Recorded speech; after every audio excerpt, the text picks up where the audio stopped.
السلام علیکم ورحمۃ اللہ وبرکاتہ۔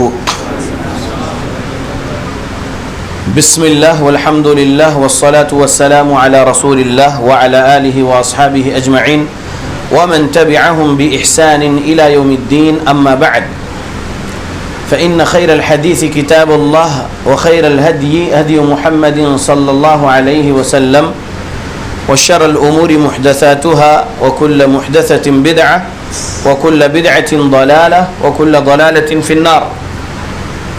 أعوذ بالله السميع العليم من الشيطان الرجيم من همزه ونفخه ونفثه، بسم الله الرحمن الرحيم، إن الله لا يغير ما بقوم حتى يغيروا ما بأنفسهم، رب اشرح لي صدري ويسر لي أمري واحلل عقدة من لساني يفقهوا قولي، سبحانك لا علم لنا إلا ما علمتنا إنك أنت العليم الحكيم، إن العزة لله جميعا هو السميع العليم۔ تمام قسم کی تعریفوں کا حقدار صرف اور صرف اللہ وحدہ لا شریک ہے۔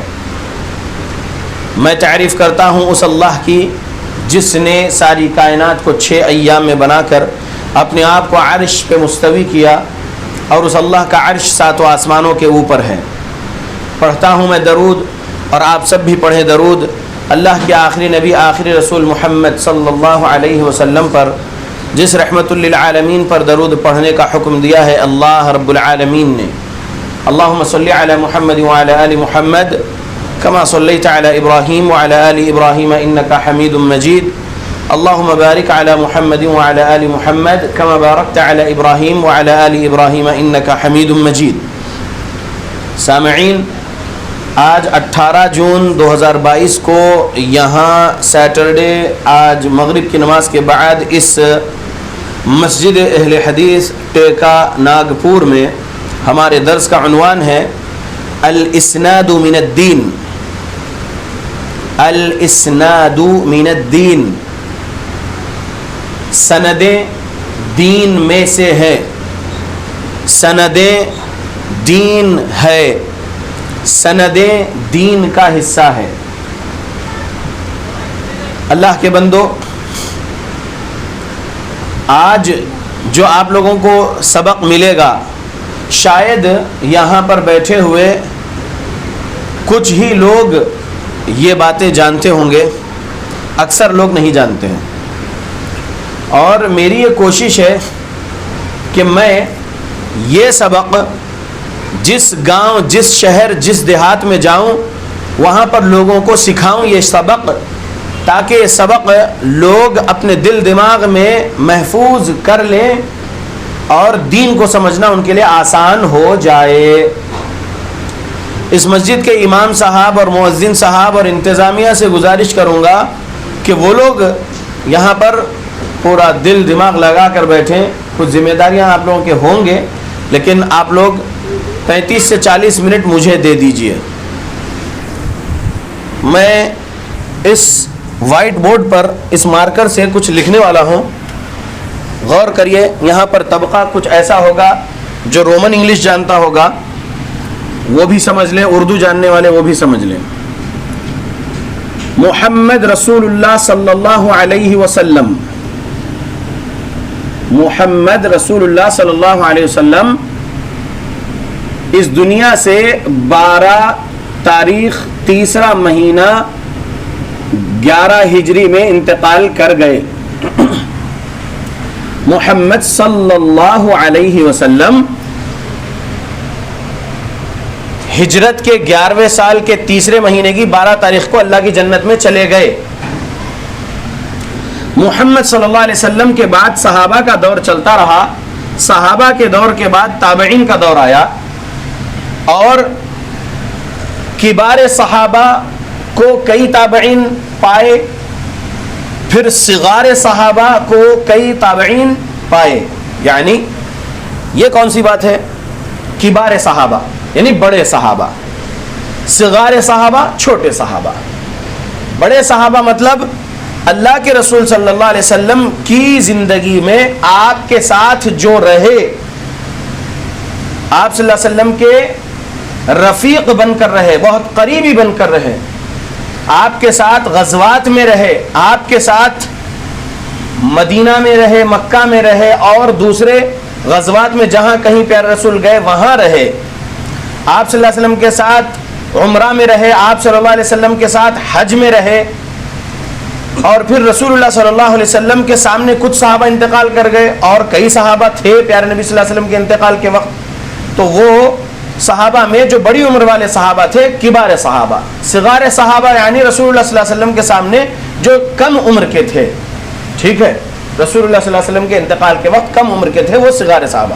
تو کبار صحابہ یعنی بڑے صحابہ کا جب دور تھا رسول اللہ صلی اللہ علیہ وسلم کے اس دنیا سے چلے جانے کے بعد، تو کئی تابعین یعنی صحابہ کو دیکھے اور ایمان لائے، اسلام قبول کرے اور اسلام پر عمل کرے، یا صحابہ کے اولادوں میں جو رسول اللہ صلی اللہ علیہ وسلم کو نہیں دیکھے اور جو مسلمان پیدا ہوئے وہ تابعین. تو تابعین صحابہ کبار کو پائے، پھر کبار صحابہ کے انتقال کے بعد جو چھوٹے صحابہ ان کی عمر بڑی ہوتے رہی، تو وہ صغار صحابہ کو جو تابعین پائے، وہ تابعین کا دور چلتا رہا. تابعین کے دور کے بعد تبع تابعین کا دور آیا. تبع تابعین کسے کہتے ہیں؟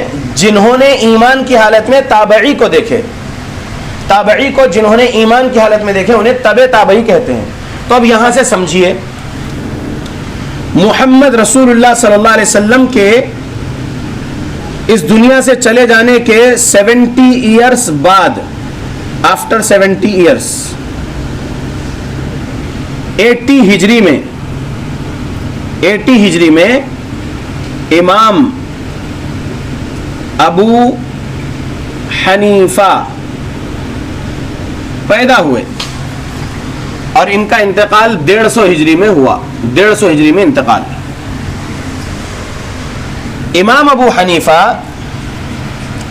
کے دو بڑے شاگردوں میں ایک بڑے شاگرد 117 ہجری میں پیدا ہوئے، امام ابو یوسف. پھر دوسرے بڑے امام 132 ہجری میں پیدا ہوئے، امام محمد بن حسن الشیبانی بن حسن. یہ یاد رکھیے. اب بتا رہا ہوں 93 ہجری میں پیدا ہوئے ایک امام مالک رحمت اللہ علیہ، امام مالک رحمت اللہ علیہ، اور انتقال ہوا 179 ہجری میں. پھر 150 ہجری میں پیدا ہوئے امام شافعی رحمت اللہ علیہ، انتقال ہوا ان کا 204 ہجری میں. 204 ہجری میں ان کا انتقال ہوا. پھر 164 ہجری میں پیدا ہوئے امام احمد بن حنبل، ان کا انتقال ہوا 241 ہجری میں. پھر 194 ہجری میں پیدا ہوتے ہیں امام بخاری رحمت اللہ علیہ، انتقال ہوا امام بخاری رحمت اللہ علیہ کا 256 ہجری میں. ٹھیک، ویڈیو نہ لو. پھر امام مسلم رحمت اللہ علیہ پیدا ہوئے 202 ہجری میں، امام مسلم، اور انتقال ہوا ان کا 261 ہجری میں. پھر امام ابو داؤد رحمت اللہ علیہ پیدا ہوئے 202 ہجری میں، ابو داؤد رحمت اللہ علیہ، اور انتقال ہوا ان کا 275 ہجری میں. پھر 209 ہجری میں پیدا ہوئے امام ترمذی رحمت اللہ علیہ، ان کا انتقال ہوا 279 ہجری میں. پھر 209 ہجری میں پیدا ہوئے امام ابن ماجہ رحمت اللہ علیہ، ابن ماجہ، ان کا انتقال ہوا 273 ہجری میں. پھر 214 ہجری میں پیدا ہوئے امام نسائی رحمت اللہ علیہ، انتقال ہوا ان کا 311 ہجری میں. جو بول رہا ہوں بہت غور سے سنو. محمد صلی اللہ علیہ وسلم اس دنیا فانی کو چھوڑ کر اللہ کی جنت میں چلے گئے 12 ربیع الاول ہجرت کے 11ویں سال. اس کے بعد 70 سال کا عرصہ گزرنے کے بعد 80 ہجری میں پیدا ہو رہے امام ابو حنیفہ رحمۃ اللہ علیہ 150 اور انتقال ہو رہا 150 ہجری میں. تو امام صاحب 80 ہجری میں پیدا ہو کے امام تو نہیں بن گئے نا, کم سے کم 20 سال کے ہونے کے بعد امامت کے منصب پہ آئے ہوں گے. تو 100 ہجری یعنی پیارے رسول کے گزر جانے کے 90 سال بعد امام ابو حنیفہ امام بن کے امامت کے مصلی پر آئے.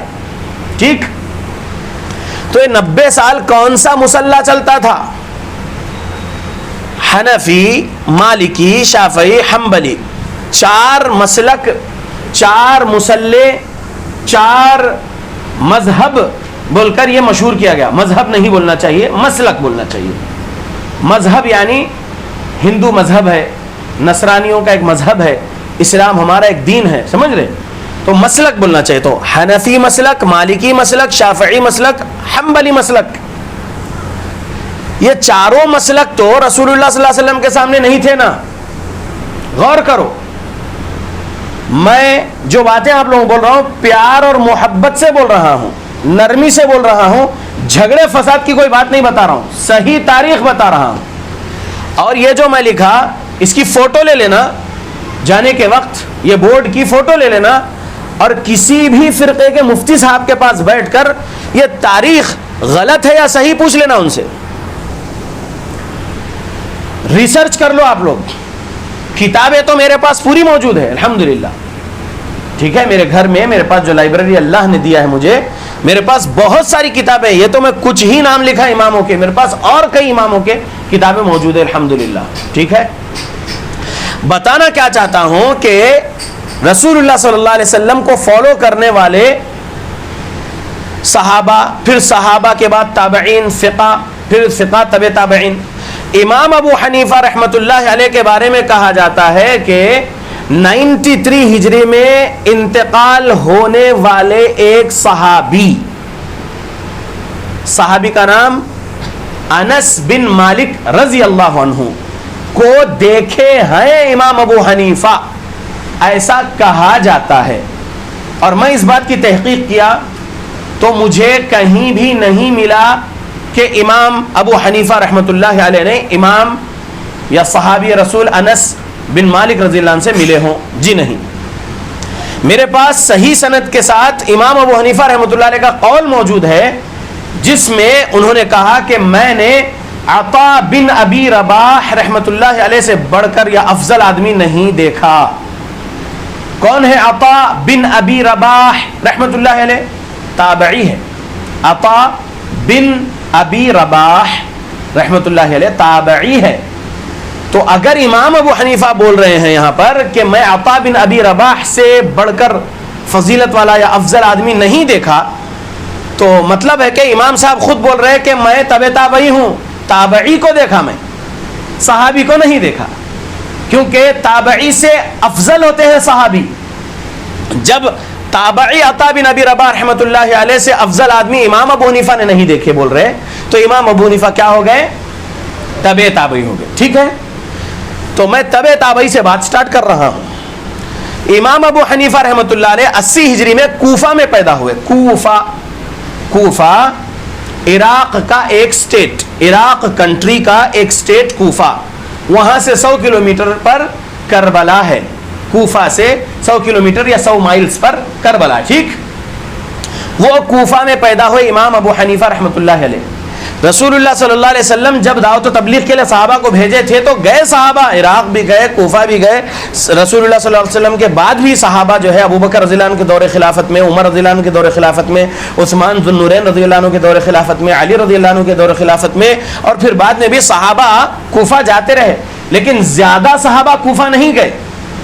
زیادہ صحابہ کوفہ اس لیے نہیں گئے کیونکہ کوفہ پہلے سے ہی فتنے بازوں کا گڑھ بنا ہوا تھا. کوفہ جو عراق کا ایک اسٹیٹ ہے, وہ کوفہ میں کیا ہوا تھا؟ کوفہ کے فاؤنڈر ہے علی رضی اللہ عنہ. 17 ہجری میں کوفہ اسٹیٹ جو ہے فاؤنڈ کرے, ٹھیک ہے. تو علی رضی اللہ عنہ سے پہلے 36 ہجری میں عثمان رضی اللہ عنہ تیسرے خلیفہ کو قتل کرنے کے لیے جو 6000 لوگ مدینہ آئے تھے ظالم لوگ, اس میں سے 2000 کوفہ سے آئے تھے ظالم لوگ. عبداللہ بن سبا کے بہکاوے میں آ کر مسلمان ہی تھے لیکن بغاوت کر کے اور جو ہے ظلم کرے, عثمان ذو النورین رضی اللہ عنہ کو قتل کرے. تو وہ کوفہ کے 2000 لوگ تھے, ٹھیک ہے. 6000 میں بصرہ کے کچھ تھے, مصر کے تھے وغیرہ. تو وہ کوفہ کے لوگ قتل کرے. تیسرے خلیفہ عثمان ذو النورین رضی اللہ عنہ کا قتل کرے مدینہ میں 36 ہجری میں. 40 ہجری میں علی رضی اللہ عنہ کا قتل کوفہ کی جامع مسجد میں جا رہے تھے, اس وقت قتل کرے وہی کوفی ظالم لوگ.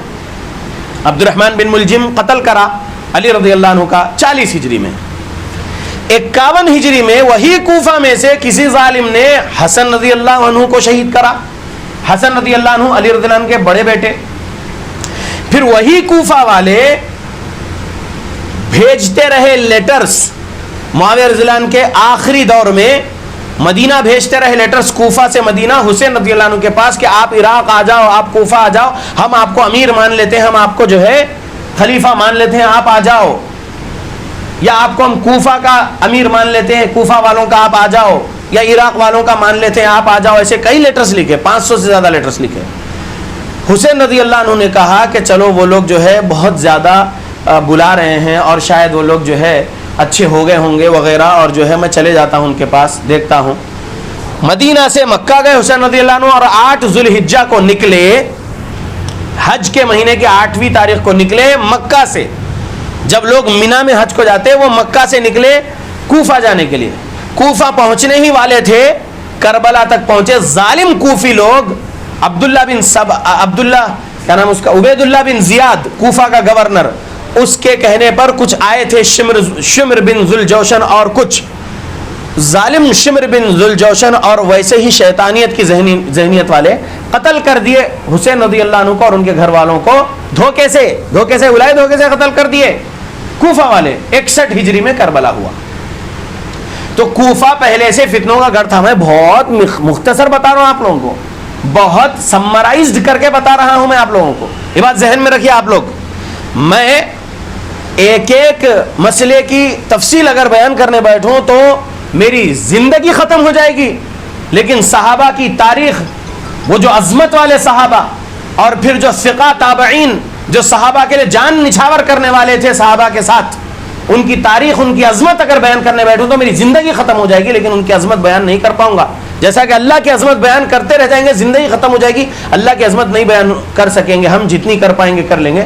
ویسے ہی رسول اللہ کی عظمت بھی ہے, ویسے رسول اللہ کے صحابہ اہل بیت اور پھر اہل بیت کے بعد والے صحابہ کے بعد والے اولیاء اللہ جو ثقہ تابعین ثقہ تبع تابعین ہیں, ان کی بھی بڑی عظمتیں ہیں, بڑی قربانیاں ہیں.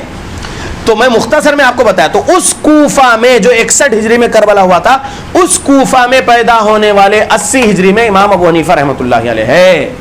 تو کوفہ پہلے سے فتنوں کا مسکن بنا ہوا تھا. کچھ صحابہ پہنچتے تھے لیکن صحابہ پر بھی ظلم ہوتا رہا کوفہ میں. وہاں پر زیادہ حدیثوں کا ذخیرہ نہیں پہنچا تھا کوفہ میں. سمجھ میں آ گیا؟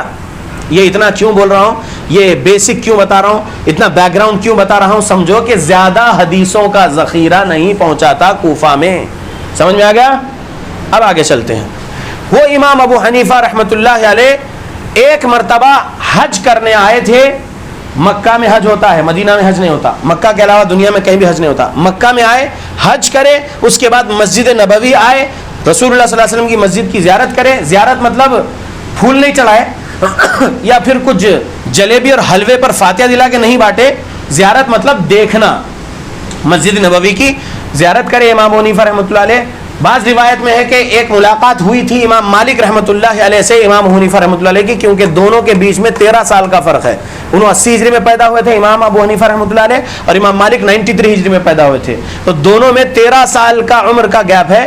تو جب وہ بڑے ہونے کے بعد امام حنیفہ حج کو آئے تھے, پھر مسجد نبوی آئے, تو امام مالک جو مدینہ میں پیدا ہوئے تھے, امام مالک جو مدینہ کی مسجد نبوی میں رسول اللہ صلی اللہ علیہ وسلم کے ممبر و محراب سے خطبہ اور درس دیتے تھے, فتوے دیتے تھے, لوگوں کو قرآن و حدیث سکھاتے تھے, پڑھاتے تھے, امامت کرتے تھے, وہ امام مالک رحمۃ اللہ علیہ مدینہ میں رہتے تھے.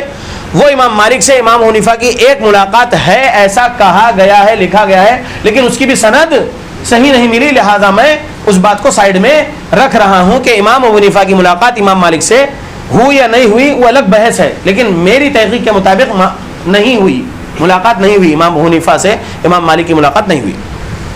امام حنیفہ واپس کوفہ چلے گئے مدینہ مسجد نبوی کی زیارت کے بعد, اور کوفہ میں ہی رہے.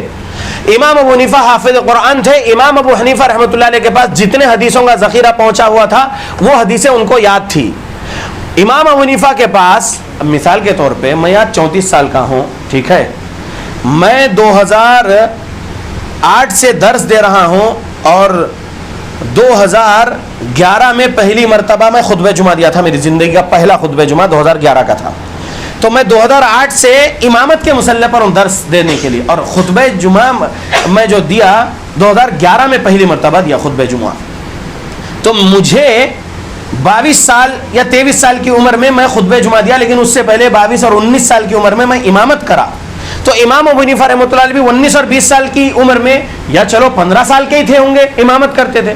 تو آج میرے پاس یا مجھ جیسے نوجوان جو کوئی بھی امامت کرتے ہیں, خطابت کرتے ہیں, درس دیتے ہیں, تو عوام میں سے سوال کرتے ہیں نا, سوال کرتے ہیں عقیدے کے بارے میں, اعمال کے بارے میں, معاملات کے بارے میں سوال کرتے ہیں کہ بھائی امام صاحب ہے, سوال کر لیتے ہیں. تو ایسے ہی امام ابو حنیفہ سے لوگ سوال کرتے تھے. تو امام صاحب کو قرآن یاد تھا, اور جو کچھ بھی حدیثیں یاد تھی وہ اس بھائی کا, اس سائل کے سوال کا جواب ان کے پاس جو محدود علم تھا اس کے مطابق جواب دیتے تھے. ٹھیک ہے. امام ابو حنیفہ رحمۃ اللہ علیہ کے خاص بڑے شاگرد امام ابو یوسف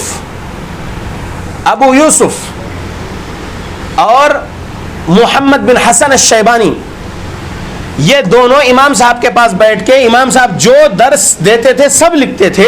تو امام ابو حنیفہ نے ایک دن ابو یوسف سے کہا, ابو یوسف کا نام یعقوب ہے, ابو یوسف سے کہا یا یعقوب لا تکتب عنی کل ما تسمع, اے یعقوب ہر چیز نہ لکھ لیا کرو جو کچھ تم مجھ سے سنتے ہو.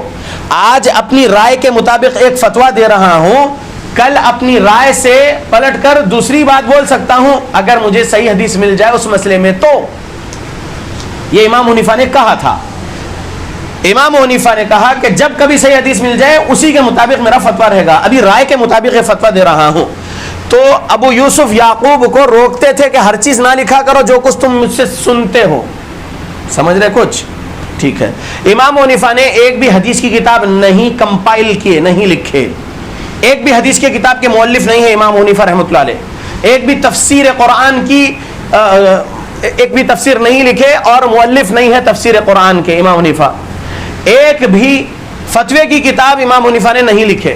جو کچھ سناتے رہے ان کے شاگردوں نے لکھے. ایک شاگرد ابو یوسف یعقوب نے کیا لکھے, الاختلاف بین ابی حنیفہ و ابن ابی لیلہ کتاب لکھے, اور ان کی کتابیں ہیں ابو یوسف کی. محمد بن حسن الشیبانی کی کتاب ہے موطا امام محمد. ٹھیک ہے. تو امام صاحب کے دو بڑے شاگرد اور مرغی نانی ہیں اور بہت سارے ہیں. تو یہ دو مین ہیں جو لکھے ہیں استاد سے سن کر حدیث کی کتابیں, یا جو کچھ بھی فقہ اور جو کچھ بھی ان سے سنتے تھے لکھتے تھے. ٹھیک ہے. اب آتے ہیں 93 ہجری میں پیدا ہونے والے امام مالک کی طرف. یہ سمجھ لو کہ 117 ہجری والے ابو یوسف, 132 ہجری والے محمد بن حسن الشیبانی, دونوں کوفہ میں ہی پیدا ہوئے. دونوں قاضی بھی بنے کوفہ میں, اور امام حنیفہ بھی کوفہ کے تھے تو ان کے شاگرد رہے. اب یہاں پر دیکھو 93 ہجری کے امام مالک مدینہ میں پیدا ہوئے, مدینہ میں امامت کرے, مدینہ میں محدث رہے, مدینہ میں انتقال کر گئے, بقی قبرستان میں دفن ہے. 179 ہجری میں ان کا انتقال ہوا امام مالک کا. امام مالک کے ڈائریکٹ شاگرد بنے امام شافعی رحمۃ اللہ علیہ.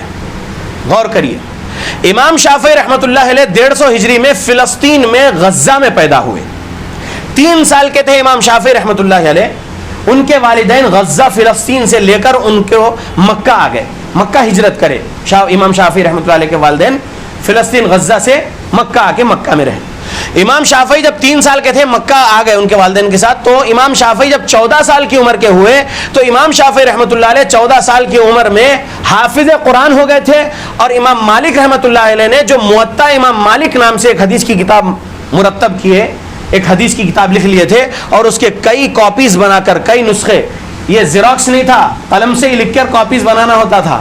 تو پہنچا دیے تھے امام مالک مدینہ سے مکے کو موطا امام مالک کتاب. تو امام شافعی قرآن کے حافظ ہو گئے 14 سال کی عمر میں, اور امام مالک کی کتاب موطا کے بھی حافظ ہو گئے.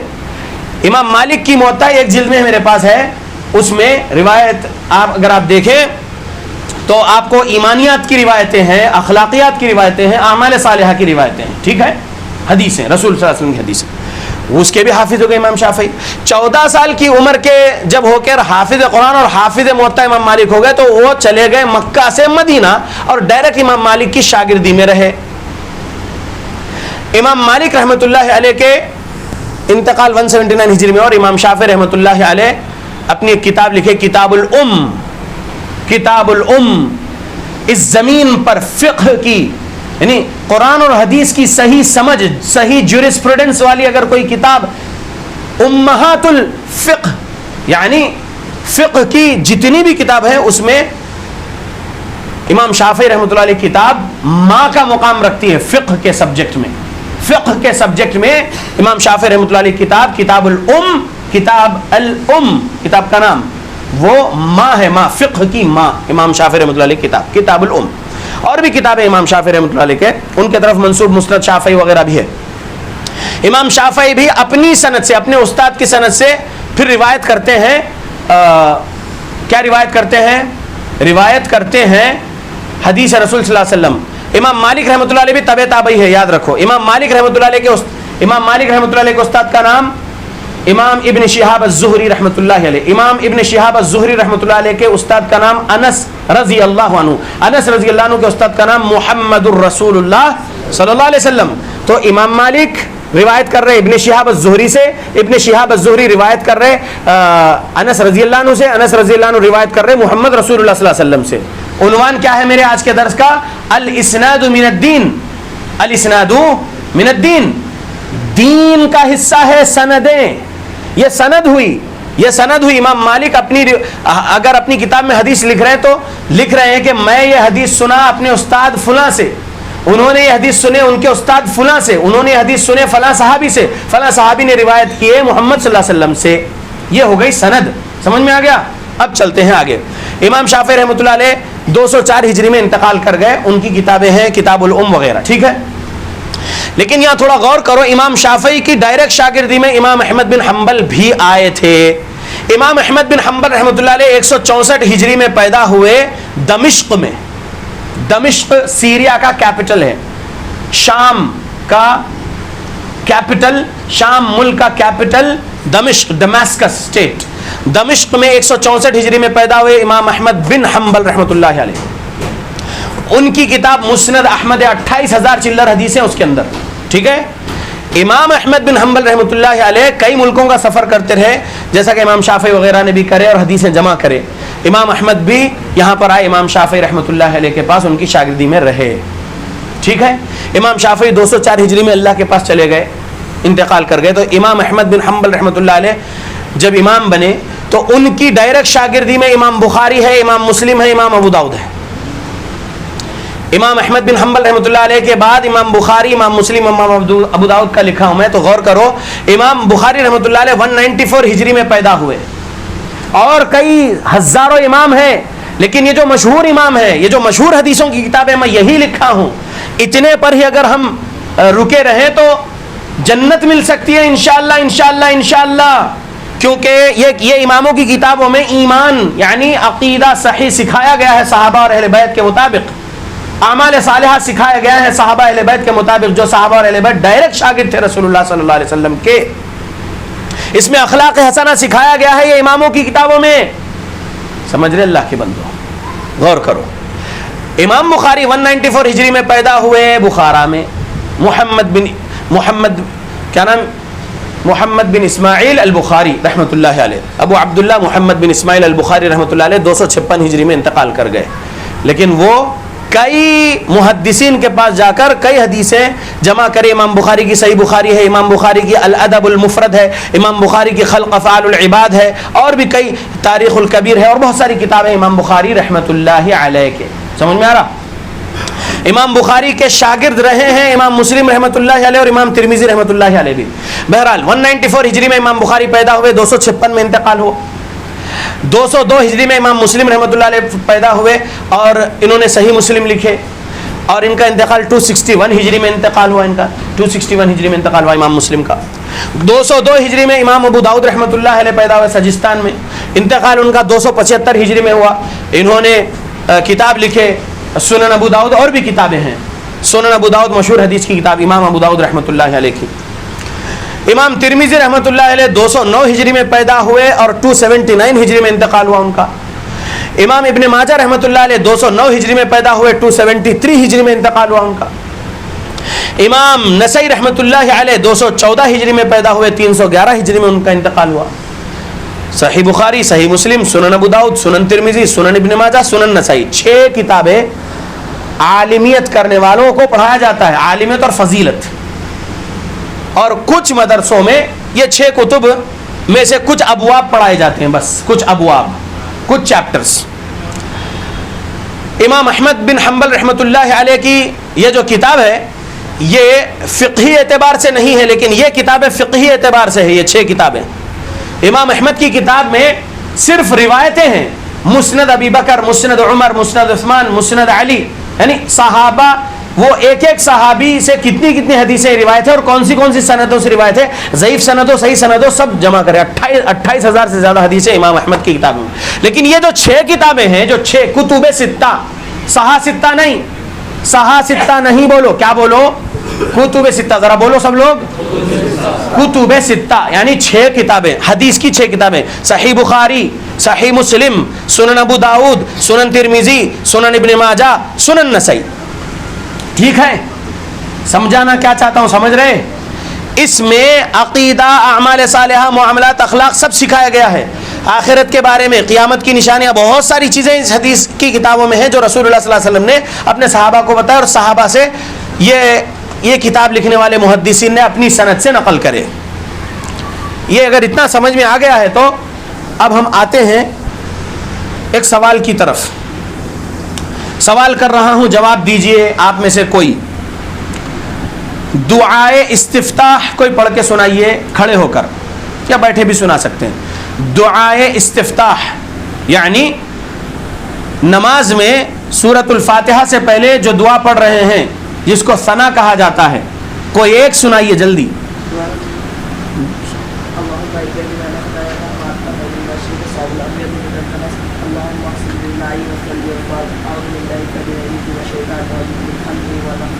بیٹھ جاؤ بیٹے، بہت خوب۔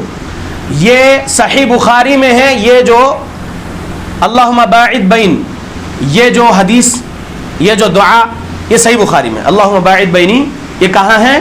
صحیح بخاری میں ہے۔ یہ عام جو ہمارے حنفی بھائی لوگ بھی پڑھتے ہیں، یہ تو اہل حدیث بچہ ہے اس لیے بخاری والی یہ دعا پڑھ دیا ماشاءاللہ، ہمارے حنفی بھائی لوگ بھی پڑھتے ہیں، میں خود بھی پڑھتا ہوں وہ دعا۔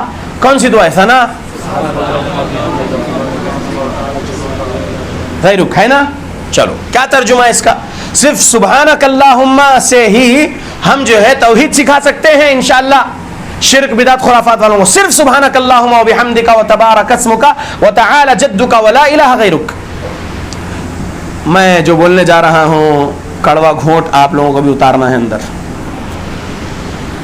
سبحانک اللہم، پاک ہے اے اللہ آپ، سبحانک اللہم و بحمدک، آپ کی تعریفوں کے ساتھ آپ پاک ہیں، و بحمدک و تبارک اسمک، اور بہت بابرکت ہے آپ کا نام، آپ کا نام بہت برکتوں والا ہے، و تبارک اسمک، آپ کا نام برکتوں والا ہے، بہت بابرکت ہے آپ کا نام، و تبارک اسمک و تعالی جدک، اور آپ کی شان بہت بلند ہے، آپ کی شان و تعالی اور بلند ہے، جدک آپ کی شان، و تعالی جدک یعنی اور بہت بلند ہے آپ کی شان، ولا الہ غیرک، اور نہیں ہے کوئی عبادت کے لائق آپ کے علاوہ، اور کوئی بھی آپ کے علاوہ عبادت کے لائق نہیں ہے، اور تیرے سوا کوئی معبود نہیں ہے، ولا الہ غیرک، آپ کے علاوہ کوئی اور عبادت کے لائق نہیں ہے۔ یہ پڑھ دیے۔ اس ایک دعا سے ہی، دعا استفتاح سے ہی ہم توحید سکھا سکتے ہیں، سمجھا سکتے ہیں۔ لیکن اب میں کیا بولنا چاہ رہا ہوں، غور کرو۔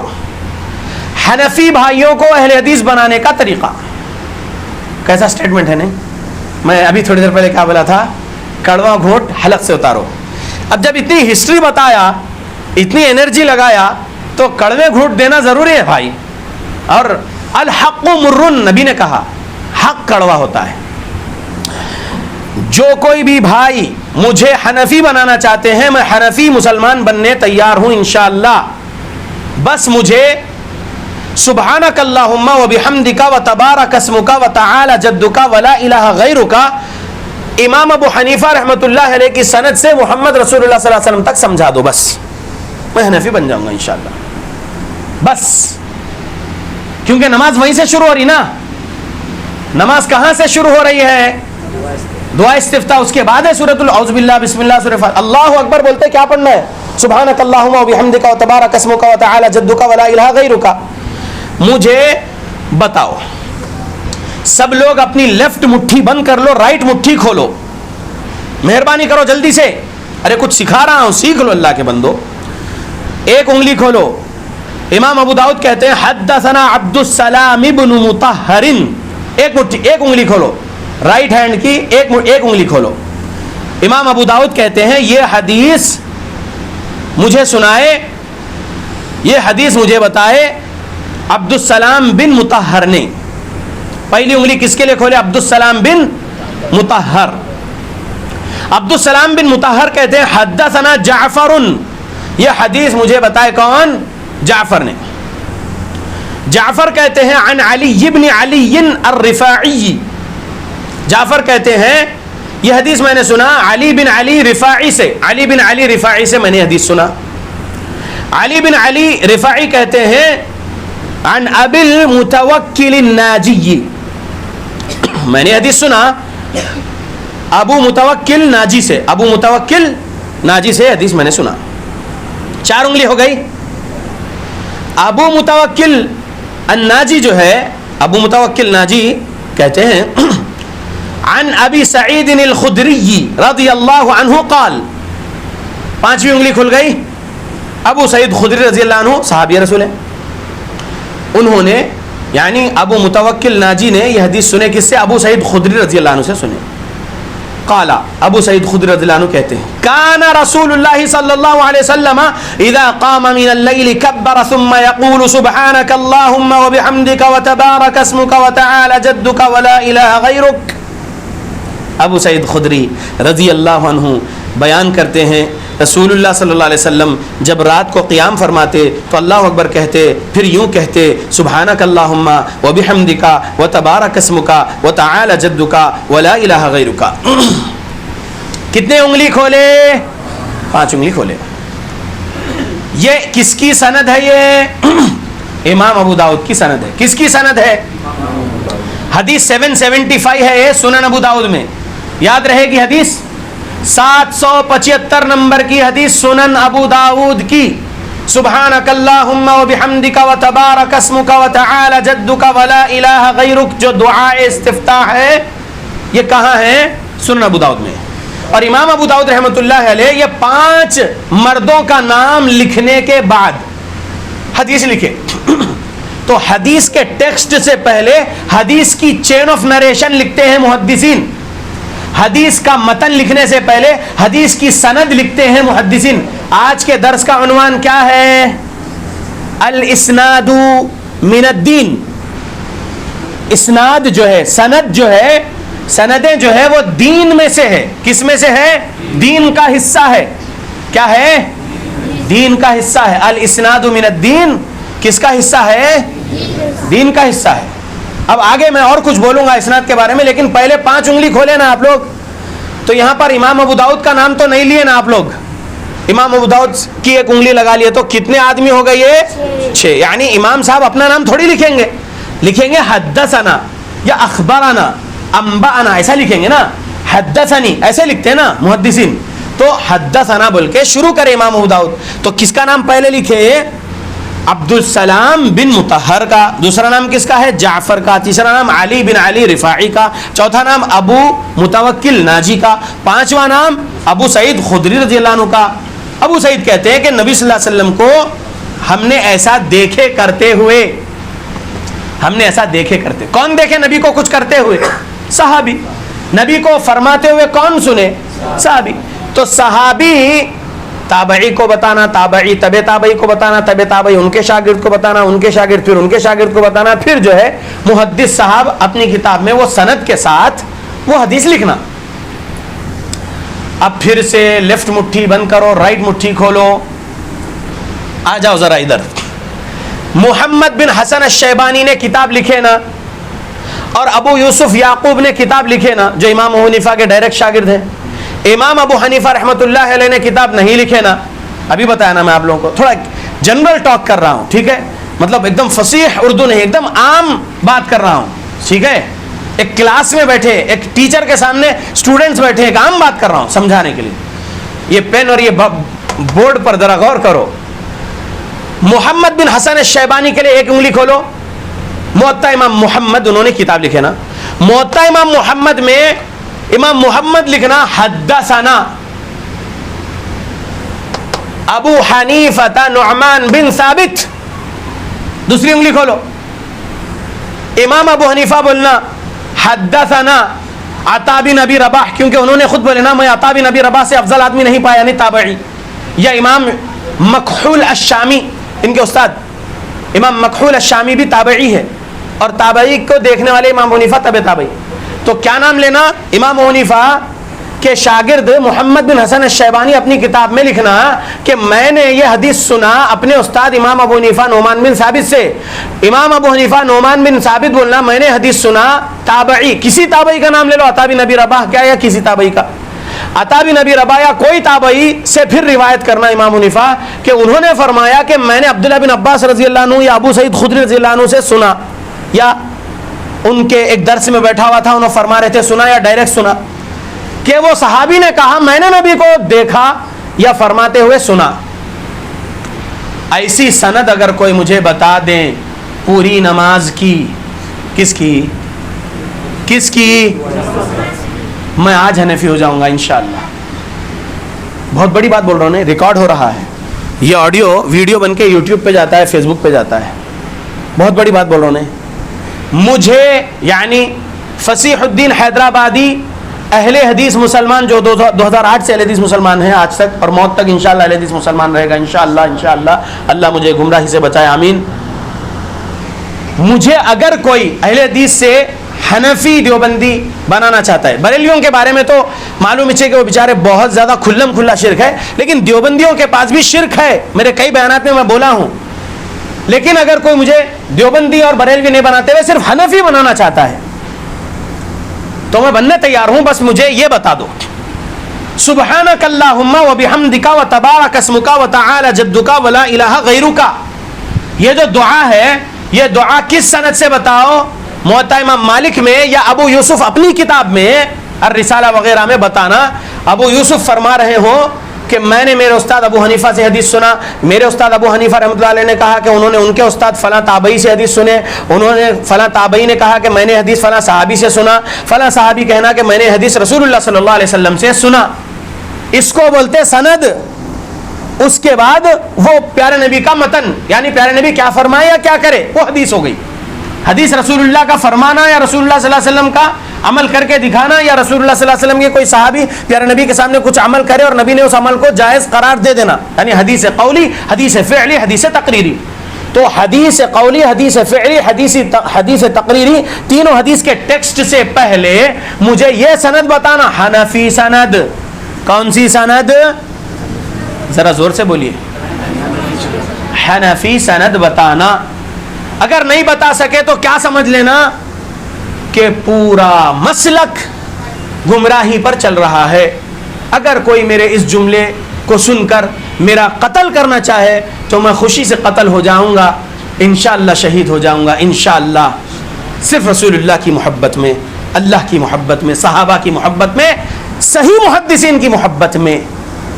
غور کرو.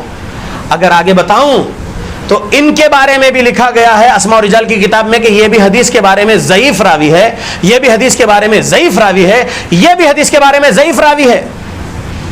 لیکن پھر بھی میں بتا رہا ہوں مجھے سند تو بتاؤ. ایک عمل کی بول رہا ہوں پہلے تو، پھر بعد میں پوری نماز کی سند بتاؤ. ایسی سند، کیونکہ احمد نقشبندی جاہل ہمارے حیدرآباد کا چیخ چیخ کے چیخ مار پاشا کیا کیا بکواس بکا امام ابو حنیفہ جو ہے 1,00,000 مسائل سمجھا دیے دین اسلام کے, کہیں جانے کی ضرورت نہیں. بولا نہیں بولا ایک بیان میں کہ جب میں فلائٹ میں بیٹھا ہوا تھا, بازو میرے جو ہے آ گیا ایک پڑوسی, یعنی اہل حدیث کو بول رہا, اب کعبہ نیچے, تو اوپر, حیدرآبادی لینگویج میں بول رہا, اب بتا قبلہ کہاں سے تو جو ہے کرے گا, رخ کہاں کرے گا, اس طریقے سے. اس لیے بولتے ہیں حنفی ہو جا, بلکہ انہیں بولا اس کے بیان میں. میں اس کو ادب نہیں دوں گا, میں اس کو ادب نہیں دوں گا, سمجھ رہے آپ احمد نقشبندی کو, کیونکہ اس نے کئی گستاخی کیا ہے اللہ کے, کئی گستاخی کیا ہے رسول اللہ کے, کئی گستاخی کیا ہے صحابہ کے, اہل بیت کے, تابعین, تبع تابعین کے, محدثین کے, گستاخیاں کیا ہے وہ جاہل. تو میں کیا بتا رہا ہوں کہ اگر امام ابو حنیفہ رحمۃ اللہ علیہ دین پورا سمجھا کر چلے گئے تو مجھے بتاؤ قرآن کس پر نازل ہوا, حدیث کس پر نازل ہوئی, محمد رسول اللہ پر قرآن حدیث نازل ہوا یا امام ابو حنیفہ پر قرآن حدیث نازل ہوا؟ محمد رسول اللہ صلی اللہ علیہ وسلم اللہ کے نبی اور رسول ہے نا, آخری نبی آخری رسول. تو قرآن اور حدیث جب رسول اللہ صلی اللہ علیہ وسلم پر نازل ہوا تو ان سے لے کر امام ابو حنیفہ تک پہنچنے کے لیے واسطہ ہے نا صحابی اور تابعی کا, صحابی تابعی یا امام ابو حنیفہ کے جیسے ہی کوئی تبع تابعی سے امام حنیفہ نے حدیثیں سنے ہوں گے, جو کچھ بھی سنے ہوں گے. تو امام ابو حنیفہ رحمۃ اللہ علیہ نے حدیث کی کتاب یا تفسیر کی کتاب یا فقہ کی کتاب نہیں لکھے نا, ان کے شاگردوں نے ان سے سن کے لکھے نا. تو ان کے شاگردوں سے ہی بتا دو میرے بھائیوں, ان کے شاگردوں سے ہی بتا دو, مکمل نماز بتا دو, پھر روزے کا طریقہ بتاؤ, پھر زکوٰۃ, حج کا, عمرے کا, اور پھر صدقات کا, اذکار کا, جتن. کیونکہ یہ جو کتابیں ہیں, امام مالک کی موطا لے لو, امام شافعی کی جو ہے کتاب الام یا مسند شافعی, یا امام احمد کی مسند احمد, یا پھر امام بخاری کی صحیح بخاری, امام مسلم کی صحیح مسلم, امام ابو داؤد کی سنن ابو داؤد, امام ترمذی کی سنن ترمذی, امام ابن ماجہ کی سنن ابن ماجہ, امام نسائی کی سنن نسائی, یہ جو کتابیں ہیں 1 2 3 4 5 6 7 8 9, یہ 9 کتابیں, یہ جو 9 امام ہیں. اور بھی کتابیں ہیں, صحیح ابن خزیمہ, امام ابن خزیمہ رحمۃ اللہ علیہ کی, سنن دارمی ہے, سنن دارقطنی ہے, مصنف ابن ابی شیبہ ہے, مصنف عبد الرزاق ہے, مسند عبد الرزاق ہے, اور بھی بہت ساری کتابیں ہیں. امام یحییٰ بن معین کے, عبداللہ بن مبارک رحمۃ اللہ علیہ کی بھی کتابیں ہیں. بہت سارے محدثین ہیں, لیکن یہ 9 جو مشہور, 3 جو 4 مسلک والوں میں سے 3 بڑے, اور بھی یہ کتب ستہ کے 6 امام, یہ 9 کتابوں میں تو اخلاق سکھایا گیا ہے, تو ایمان پہلے سکھایا گیا ہے, اعمال صالحہ پہلے سکھائے گئے ہیں. تو اس میں سندوں کے ساتھ رسول اللہ کی تعلیمات سکھائی گئی ہے. امام بخاری اپنی بات نہیں سکھائے, امام مسلم ان کی بات نہیں سکھائے, امام ابو داؤد, ترمذی, ابن ماجہ, نسائی, یا امام مالک یا امام شافعی یا امام احمد بن حنبل ان کے گھر سے ان کے دل کی باتیں نہیں سکھائے. انہوں نے اپنی سندوں کے ساتھ, میں نے فلاں سے حدیث سنا میرے استاد سے, انہوں نے کہا ان کے فلاں راوی سے فلاں استاد سے حدیث سنے, پھر انہوں نے کہا میں فلاں استاد سے سنا, انہوں نے کہا میں نے فلاں صحابی سے سنا, انہوں نے کہا میں نے رسول اللہ صلی اللہ علیہ وسلم کو فرماتے ہوئے سنا یا کرتے ہوئے دیکھا, یا پیارے نبی کے صحابی کسی نے کچھ عمل کرے تو نبی نے اس کو جائز قرار دیا اس عمل کو. یہ صحابہ بولنا نا, تو یہ ہے دین. الاسناد من الدین. اب میں نے کہا تھا نا تھوڑی دیر پہلے کہ اسناد کے بارے میں ایک بات بولنے جا رہا ہوں, اب سن لیجئے. امام مسلم رحمت اللہ علیہ صحیح مسلم میں اپنی سند کے ساتھ لکھتے ہیں کہ عبداللہ بن مبارک رحمت اللہ علیہ نے فرمایا الاسناد من الدین. یہ کس کا قول ہے؟ آج کا جو میرا عنوان ہے یہ کس کا قول ہے؟ یہ حدیث رسول نہیں ہے. آج کا جو میرا عنوان ہے یہ حدیث رسول کا حصہ نہیں ہے. یہ کس کا قول ہے, کس کی بات ہے؟ الاسناد من الدین, سند دین کا حصہ ہے. کس نے فرمایا؟ عبداللہ بن مبارک رحمت اللہ علیہ نے فرمایا. سمجھ میں آ گیا؟ عبداللہ بن مبارک رحمت اللہ علیہ کون ہیں؟ تبع تابعین میں سے ہے, صغار, کسی نے ان کو کبار تبع تابعین کہا, ٹھیک ہے, یعنی تابعی کو دیکھیں بولے, لیکن یہ تبع تابعی ہے. اور عبداللہ بن مبارک رحمت اللہ علیہ کے بارے میں بعض نے یہ کہا کہ تبع تابعی بھی نہیں ہے, تبع تابعی کے شاگرد ہے, امام سفیان الثوری رحمت اللہ علیہ کے شاگرد ہے, یہ کہا گیا, ٹھیک ہے. تو امام عبداللہ بن مبارک رحمت اللہ علیہ نے فرمایا الاسناد من الدین. اب آگے کا جو قول ہے پورے درس کا نچوڑ ہے. کیا فرماتے ہیں معلوم؟ الاسناد من الدین ولولا الاسناد لقال من شاء ما شاء. ترجمہ, اسناد جو ہے, سند جو ہے دین کا حصہ ہے. ولولا الاسناد, اگر سندیں نہیں ہوتی, لقال من شاء ما شاء, جس کے دل میں جو آتا وہ کہہ گزرتا، جس کے دل میں جو آتا وہ کہہ گزرتا کہ نبی نے ایسے فرمایا ہے، صحابی نے ویسے فرمایا ہے۔ ایسے ہی ہو رہا ہے نا آج بھی، کئی گمراہ مولوی لوگ رسول اللہ کا نام لے کر جھوٹ بولتے ہیں، صحابہ کا نام لے کر جھوٹ بولتے ہیں، فقہ تابعین یا تابعین کا نام لے کر جھوٹ بولتے ہیں، فقہ تابعین یا تابعین، فقہ تبع تابعین یا تبع تابعین کا نام لے کر جھوٹ بولتے ہیں، اولیاء اللہ کا نام لے کر جھوٹ بولتے ہیں، کئی جھوٹے مولوی لوگ، معلوم ہے آپ لوگوں کو۔ تو امام عبداللہ بن مبارک کا کتنا گولڈن لیٹرز میں لکھنا یہ قول، الاسناد من الدین ولولا الاسناد، اسناد جو ہے، سند جو ہے دین کا حصہ ہے، اور اگر سندیں نہیں ہوتی، ولولا الاسناد، اگر سندیں نہیں ہوتی، لقال من شاء ما شاء، جس کے دل میں جو آتا وہ کہہ گزرتا دین کے بارے میں۔ اس لیے دین ان کے باتیں نہیں ہیں، دین کیا ہے؟ اللہ کے عرش سے نازل ہوا ہے دین، اللہ کے عرش سے نازل ہوا قرآن اور حدیث۔ 4604 سنن ابو داؤد، الا آگاہ ہو جاؤ، خبردار ہو جاؤ، انی مجھے اوتیت الکتابہ دیا گیا ہے کتاب یعنی قرآن مجید، ومثلہ معہ، اور اس جیسی ایک چیز اس کے ساتھ یعنی حدیث۔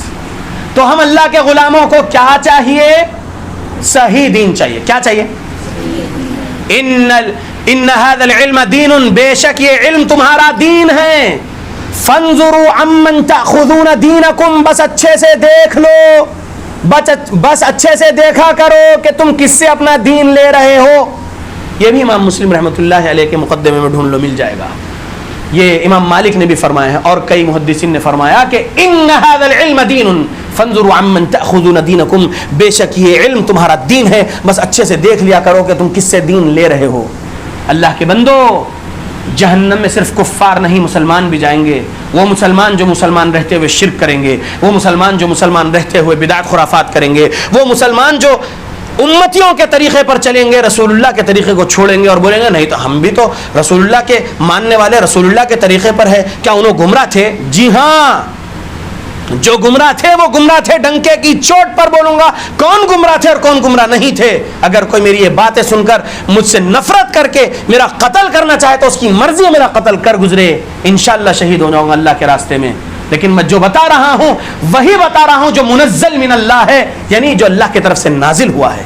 اللہ کے بندو، اب میں آپ کے سامنے درس کے اخیر میں یہ جو سنا ہے نا، الاسناد من الدین ولولا الاسناد لقال من شاء ما شاء، یہ امام مسلم رحمۃ اللہ علیہ نے لکھے اپنی سند کے ساتھ، عبداللہ بن مبارک کا قول ہے، یہ صحیح مسلم میں ہے مقدمے میں۔ اب میں آپ کے سامنے 631 صحیح بخاری سنا رہا ہوں، ذرا اپنے لیفٹ ہینڈ کی مٹھی کو بند کرو، رائٹ ہینڈ کی مٹھی کھولو، یہ آخری حدیث ہے آج کے درس کی۔ حدثنا محمد بن المثنى، امام بخاری رحمۃ اللہ علیہ کی کتاب ہے صحیح بخاری، اس کی 631 سنا رہا ہوں۔ امام بخاری رحمۃ اللہ علیہ حدیث سے پہلے سند لکھے ہیں، ویسے ہی لکھتے ہیں تمام محدثین، حدیث کے ٹیکسٹ سے پہلے حدیث کی چین آف نریشن یعنی سند۔ حدثنا محمد بن المثنى، محمد بن مثنى کے لیے ایک انگلی کھولیے۔ قال حدثنا عبد الوهاب، محمد بن مثنى کہتے ہیں کہ مجھ سے حدیث بیان کرے عبد الوہاب نے۔ قال عبد الوہاب کہتے ہیں حدثنا ایوب، مجھے حدیث بیان کرے ایوب نے۔ عن ابی قلابہ، ایوب کہتے ہیں مجھے حدیث بیان کرے ابو قلابہ نے۔ ابو قلابہ کہتے ہیں قال، وہ کہتے ہیں حدثنا مالک، مجھ سے حدیث بیان کرے مالک۔ یہاں پر مالک ہے مالک بن حویریث رضی اللہ عنہ، صحابی رسول، یہ صغار صحابہ میں سے ہے۔ رسول اللہ صلی اللہ علیہ وسلم کے پاس مدینہ میں آپ کی آخری زندگی، آخری ایام میں آئے تھے۔ مالک بن حویریث اپنے دیہات سے آئے تھے۔ اب سنیے سند ہے یہ، پہلا نام محمد بن مثنى، دوسرا نام عبد الوہاب، تیسرا نام ایوب، چوتھا نام ابو قلابہ، پانچواں نام مالک بن حویریث رضی اللہ عنہ۔ 5 نام لکھے صحابی تک، امام بخاری کی سند ہے یہ، ٹھیک ہے۔ اور بھی کئی حدیثوں میں الگ الگ نام سے سندیں رہتی ہیں، ٹھیک ہے۔ انہوں نے وہ حدیث کس سے سنے، پھر انہوں نے وہ کس سے سنے، پھر انہوں نے وہ کس سے سنے، ٹھیک ہے۔ مالک بن حویریث رضی اللہ عنہ کہتے ہیں اتینا الی النبی صلی اللہ علیہ وسلم، آئے ہم رسول اللہ صلی اللہ علیہ وسلم کے پاس، کہاں سے؟ اپنے دیہات سے نکل کے مدینہ آئے۔ اتینا الی النبی صلی اللہ علیہ وسلم ونحن شبابۃ متقارب، اور ہم جو آئے تھے نبی صلی اللہ علیہ وسلم کے پاس اپنے دیہات سے، وہ ہم قریب عمر نوجوان تھے، ہم نوجوان تھے، قریب عمر کے تھے، نوجوان تھے۔ فاقمنا عنده 20 يوما وليلة، اور ہم نے آپ صلی اللہ علیہ وسلم کے پاس قیام کیے 20 دن اور رات. فاقمنا اور ہم نے قیام کیے عندہ آپ صلی اللہ علیہ وسلم کے پاس 20 یوما ولیلۃ 20 دن اور رات ہم نے آپ صلی اللہ علیہ وسلم کے پاس قیام کیے. وکان رسول اللہ صلی اللہ علیہ وسلم رحیما رفیقا اور پیارے رسول صلی اللہ علیہ وسلم رحم کرنے والے تھے, ملنسار تھے. کیسے تھے؟ رحم کرنے والے اور کیا تھے؟ ملنسار تھے. صحابی بیان کر رہے ہیں حدیث, تو حدیث سے پہلے پیارے نبی صلی اللہ علیہ وسلم کے صفات بھی بیان کر رہے ہیں کہ آپ ایسے تھے. فلما ظن ان قد اشتهينا اهلنا او قد اشتقنا سالنا عمن تركنا بعدنا. اب جب 20 دن ہو گئے تو رسول اللہ صلی اللہ علیہ وسلم کو گمان ہوا کہ ہم نے اپنے دیہات میں اپنے گھر والوں کو, اپنے کچھ لوگوں کو چھوڑ کر آئے ہیں آپ کے پاس. تو آپ صلی اللہ علیہ وسلم کو گمان ہوا, پھر آپ نے پوچھے کیا تم جو ہے تمہارے پیچھے کسی کو چھوڑ کر آئے ہو؟ امن ترکنا بعدنا, کیا تم اپنے پیچھے کچھ کو چھوڑ کر آئے ہو اپنے دیہات میں؟ فاخبرنا ہو, تو ہم نے آپ صلی اللہ علیہ وسلم کو بتایا ہاں ہاں. قال آپ صلی اللہ علیہ وسلم نے فرمایا ارجعوا الی اہلیکم, تو لوٹو اب اپنے گھر والوں کے طرف, تو لوٹو اب اپنے گھر والوں کے طرف. فاقیموا فیہم اور انہی کے پاس رہو, قیام کرو ان کے ساتھ رہو. فاقیموا فیہم ان کے پاس رہو, ان کے ساتھ رہو. وعلموہم ومروہم اور انہیں علم سکھاؤ اور انہیں بھی حکم دیتے رہو, نیکی کا حکم دو, برائی سے روکنے کا کام کرتے رہو, انہیں سکھاؤ. وعلموہم انہیں سکھاؤ.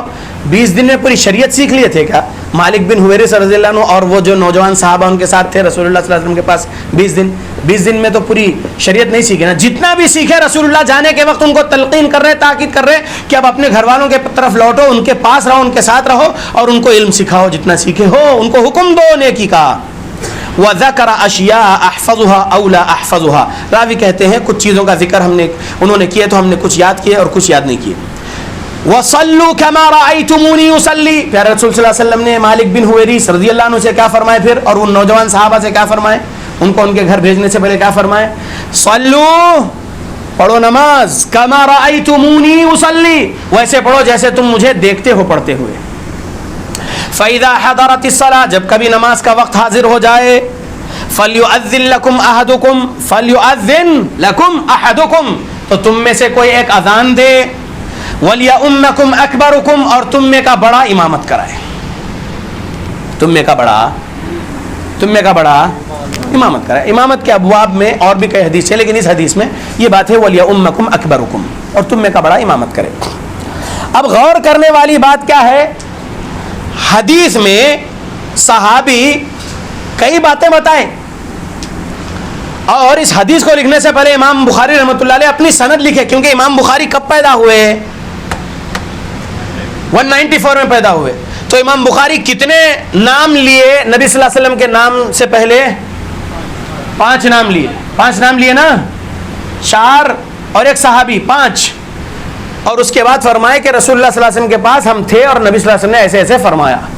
یہ ہو گئی کیا حدیث, یہ کیا ہو گئی حدیث, یعنی پوری سند کے ساتھ حدیث کا متن یہ ہو گئی حدیث. اس کو بولتے ہیں حدیث. جاہلوں نے, منکرین حدیث نے جہالت میں کیا بولے معلوم؟ 300 سال بعد لکھی گئی حدیث کی کتابیں. کوئی جاہل بولا 200 سال بعد لکھی گئی حدیث کی کتابیں. جاہلوں ایسا نہیں ہے, بلکہ عبداللہ بن عمرو بن العاص رضی اللہ عنہ حدیث لکھتے تھے, رسول اللہ صلی اللہ علیہ وسلم سے سنتے تھے, حدیث لکھتے تھے. کئی صحابہ قرآن لکھے اور کئی صحابہ حدیث لکھے. رسول اللہ صلی اللہ علیہ وسلم جو فرمائے وہ لکھے صحابہ لکھے قرآن و حدیث. 300 سال بعد نہیں لکھی گئی, 200 سال بعد نہیں لکھی گئی حدیث کی کتابیں. اگر 300 سال بعد یا 200 سال بعد حدیث کی کتاب لکھی گئی تو بتاؤ 93 ہجری میں پیدا ہونے والے امام مالک موطا لکھے نہیں لکھے؟ موطا امام مالک.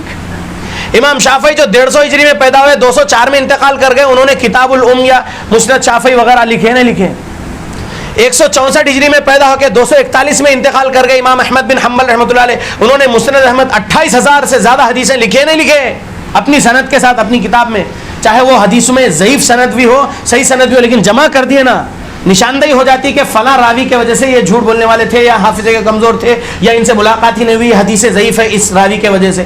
سب نشاندہی بھی اسی دور میں کر دی گئی, جیسے امام بخاری, مسلم, ابو داؤد, ترمذی, ابن ماجہ, نسائی, یہ سب تو اپنی سند سے حدیث نقل کرے.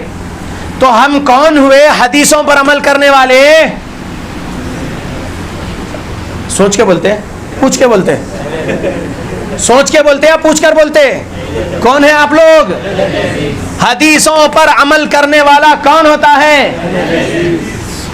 تو اب ہم کو جو بولا جاتا ہے کہ 4 امام برحق بولا جاتا ہے, ابو حنیفہ برحق, امام مالک برحق, شافعی برحق, احمد برحق, چاروں برحق بولا جاتا ہے نا. لیکن پھر کیا بولتے ہیں احناف؟ بولتے ہیں کہ بس امام ابو حنیفہ کے ایک ہی امام کے مقلد بنے رہو, یا ایک ہی شافعی کے مقلد بنے رہو, یا ایک ہی مالکی بن کے رہو, یا ایک ہی حنبلی بن کے رہو, ایسا بولتے ہیں. جبکہ چاروں نے بولے ہماری تقلید نہیں کرنا. یہ چاروں نے کیا بولے؟ ہماری تقلید نہیں کرنا. امام احمد کا ایک قول سناتا ہوں, لا تقلدنی, نہیں تقلید کرو میری, ولا تقلد, اور نہ کرو تقلید, مالکا ولا الشافعیہ ولا الاوزاعیہ ولا الثوریہ وخذ من حیث اخذوا. امام احمد بن حنبل رحمۃ اللہ علیہ کا قول ہے یہ. تقلید نہ کرو میری, تقلید نہ کرو امام مالک کی, تقلید نہ کرو امام شافعی کی, تقلید نہ کرو امام اوزاعی کی, تقلید نہ کرو امام سفیان الثوری کی, بلکہ تم بھی دین وہاں سے لو جہاں سے ان بزرگوں نے دین لیا ہے. یعنی سندوں کے ساتھ قرآن حدیث لو, سندوں کے ساتھ قرآن حدیث لو. کس کے ساتھ؟ سمجھ میں آ گیا؟ سمجھ میں آ گیا؟ روڈ چلنے والے سے آپ دین لیں گے, ترکاری کسی سے بھی لے لیتے ہیں, پھل کسی سے بھی لے لیتے ہیں, کپڑے کسی سے بھی لے لیتے ہیں, لیکن دین ہر کسی سے نہیں لینا ہے. دین کہاں سے لینا ہے؟ میرے ایک سوال کا جواب دیجئے. انجینئرنگ کرنا ہے تو ڈاکٹر سے انجینئرنگ سیکھیں گے؟ انجینئر سے سیکھیں گے نا, وہ بھی انجینئر میں ڈاکٹریٹ کرے ہوئے ہوں, ان سے سیکھیں گے انجینئرنگ. اسی طریقے سے ڈاکٹر بننا ہے MBBS تو کسی انجینئر سے MBBS سیکھیں گے نہیں نا. تو سندوں کے ساتھ جب ان اماموں نے سندوں کے ساتھ حدیثیں جمع کرے تو ہم بھی ان اماموں کی کتاب سے دین لیں گے. اور صحیح سند صحیح لکھ دیا گیا, ضعیف سند ہے. یہ 2 کتابیں یہ یاد رکھ لو, صحیح بخاری صحیح مسلم. الفاظ ادا کر رہا ہوں, گولڈن لیٹرز گولڈن ورڈز میں لکھ لو اس کو. صحیح بخاری صحیح مسلم میں جتنی مرفوع متصل مستند روایت ہے سب صحیح ہے, ایک بھی ضعیف نہیں ہے. یہ گولڈن ورڈز ہے, یہ سمجھ گئے؟ محدثین کا اجماع اس پر, محدثین کا اجماع اس پر. دیوبند کے بڑے بڑے عالموں نے بھی یہی کہا کہ صحیح بخاری صحیح مسلم میں ایک بھی ضعیف روایت نہیں ہے, جتنی مرفوع متصل مستند روایت ہے سب صحیح ہے. باقی امام ابو داؤد, امام ترمذی, امام ابن ماجہ, امام نسائی, یا امام مالک, یا امام شافعی, یا امام احمد بن حنبل, ان کی کتابوں میں ضعیف سندیں والی حدیث کو بھی نقل کر کے آگاہ کرنے کے طور پر کہ یہ حدیث ایسے بھی طرق سے, ایسی بھی سند سے آئی ہے, اور اس سند میں اگر 5 نام ہے, یا ایک سند میں 7 نام ہے, یا ایک سند میں 4 نام ہے, یا ایک سند میں 3 نام ہے, یا ایک سند میں 8 نام ہے, یا ایک سند میں 4 نام ہے, تو اس سند میں اگر کوئی ایک راوی بھی جھوٹا رہا, یا کوئی ایک راوی حافظے کا کمزور رہا, یا کوئی ایک راوی جس سے روایت کر رہا ہے لیکن اس سے اس کی ملاقات ہی نہیں ہوئی ہے, تو اس پر حکم لگا دیا اور بول دیا کہ حدیث ضعیف ہے اس راوی کی وجہ سے. لہذا ضعیف حدیث نہ عقیدے میں قبول, نہ اعمال میں قبول, نہ معاملات میں قبول. سمجھ میں آ رہا اللہ کے بندو؟ اب ہم حدیث کا انکار کرنے والے بنے رہنا یا پھر حدیث کو قبول کرنے والے بنے رہنا؟ ذرا زور سے بولیے. حدیث کو قبول کرنے والے بنے. سمجھ میں آ گیا نا؟ تو کہنا یہ ہے کہ قرآن کو حدیث کے بغیر نہیں سمجھ سکتے, قرآن کو حدیث کے بغیر نہیں سمجھ سکتے. اگر کوئی یہ بولے کہ قرآن محفوظ ہے, حدیث میں ضعیف روایتیں ملا دی گئی نا, لہذا ہم جو ہے کیا کرتے ہیں, حدیثیں نہیں مانتے ہیں, ہم صرف قرآن مان لیتے. ایسا بھی کچھ جاہل لوگ بولتے ہیں کہ ہم صرف قرآن مانیں گے, حدیث نہیں مانیں گے, کیونکہ حدیث میں ضعیف روایتیں نبی اور صحابہ کا نام لے کر ملا دی گئی, لہذا حدیث میں ملاوٹ ہو گئی, ہم حدیث کو نہیں مانتے. قرآن میں ملاوٹ نہیں ہے, قرآن کو مانو. اللہ کے بندو, جو صحابہ حدیث لکھے وہی صحابہ قرآن لکھے. قرآن کو کتاب کی شکل میں عرش سے نازل نہیں کیا اللہ نے, تنزیل من رب العالمین کہا اللہ نے. آہستہ آہستہ تھوڑا تھوڑا قرآن جبرائیل علیہ السلام اللہ سے سنے اور آ کر سنائے رسول اللہ صلی اللہ علیہ وسلم کو مکہ میں مدینہ میں. قرآن کتابی شکل میں نازل نہیں ہوا اللہ کے عرش سے. سمجھ میں آ رہا؟ اور قرآن نبی صلی اللہ علیہ وسلم سن کر اپنے سینے میں حفظ کرے, پھر وہی قرآن پیارے نبی سنائے اپنے صحابہ کو. معاویہ رضی اللہ عنہ جیسے کاتب وہی, عثمان رضی اللہ عنہ جیسے, زید رضی اللہ عنہ جیسے, اور بھی کئی صحابہ کاتبین وہی لکھے قرآن, تو وہی صحابہ حدیث بھی لکھے. تو قرآن اور حدیث, قرآن میں نماز قائم کرو حکم ہے, لیکن طریقہ کہاں ملے گا؟ حدیث میں. سب سے پہلی آیت کون سی نازل ہوئی؟ اقرأ بسم ربک الذی خلق. سورۃ الفاتحہ سے پہلے لکھی جانا چاہیے تھا وہ آیت قرآن میں. کہاں لکھی ہوئی ہے؟ 30ویں پارے میں. کون رکھو بولے 30ویں پارے میں اس آیت کو؟ کون؟ اللہ بولے رسول اللہ کو, رسول اللہ بولے صحابہ کو. سمجھ میں آ گیا؟ تو حدیث رسول کے بغیر قرآن نہیں سمجھ سکتے, تو حدیث کا انکار کرتے بیٹھے ہیں جہالت میں بیچارے لوگ. اللہ ان سب کو ہدایت دے, آمین. تو یہ سمجھ میں آ گیا تو اپنے درس کو مکمل کر لیتا ہوں. یاد رکھ لو, جب آپ لوگ اہل الحدیث امام کے طرف دیکھیں گے تو یہاں پر رسول اللہ کی تعلیمات ملے گی. اہل الرائے کے پاس رسول اللہ کی کچھ تعلیمات ملے گی, لیکن باقی پورا رائے کے مطابق ان کا مسئلہ رہے گا. رائے یعنی اوپینین. ان کا پورا دین کس پر ٹکا ہوا ہے؟ کیونکہ ان کے پاس حدیث کا ذخیرہ نہیں پہنچا تھا نا کوفہ میں. بتایا نا کوفہ کی تاریخ. تو حدیث کا ذخیرہ نہیں پہنچنے کی وجہ سے قرآن مکمل جو پہنچا اور جتنی مختصر حدیثیں پہنچی, اس کے بعد وہ بیچارے اپنے رائے کے مطابق ہی وہ عمل کرتے رہے. اور وہ رائے والا دین آج تک چل رہا ہے لوگوں کے پاس. اکثریت رائے پر چلنے والی, ہم حدیثوں پر چلنے والے ہیں. تو ہم کو یہ پورے ایک طرف ہے اور یہ ایک طرف ہے. دیکھو کون زیادہ ہے؟ محدثین زیادہ ہے تعداد میں عوام زیادہ ہے. احناف, اہل الحدیث تھوڑے ہیں. لیکن ایسا تعداد وغیرہ کو ہم حق کی دلیل نہیں ماننا. حق کی دلیل یہی ہے قرآن میں کیا ہے اور صحیح سند والی حدیث میں کیا ہے, وہی حق ہے. اور اس حق پر ہم عمل کرنے والے گنتی کے تھوڑے لوگ کیوں نہ ہو, وہ حق پر ہے. سمجھ میں آ گیا اللہ کے بندو؟ تو آج سے اللہ کی محبت پہلے نمبر پہ, رسول اللہ صلی اللہ علیہ وسلم کی محبت دوسرے نمبر پہ, اور اہل بیت اور صحابہ کی محبت تیسرے نمبر پہ, بعد میں ماں باپ کی محبت. کیونکہ اللہ, رسول, اہل بیت اور صحابہ کے عقیدے, اعمال یہ محدثین نے بہت محنتوں کے ساتھ ایک ملک سے دوسرے ملک جا کر سفر کر کے حدیثوں کو اپنی سندوں سے نقل کرے. اور ضعیف سند ہے تو ضعیف سند بولے, صحیح سند ہے تو صحیح سند بولے. راویوں کے حالات زندگی یعنی علم اسماء الرجال جس کو بولتے, احوال زندگی ان کے سب لکھ دیے, حالات زندگی ان کا سب لکھ دیے ایک ایک راوی کا. لہذا ہم کو یہی لینا ہے. سمجھ میں آ گیا انشاءاللہ؟ حق لے لو, گمراہی نہ لو.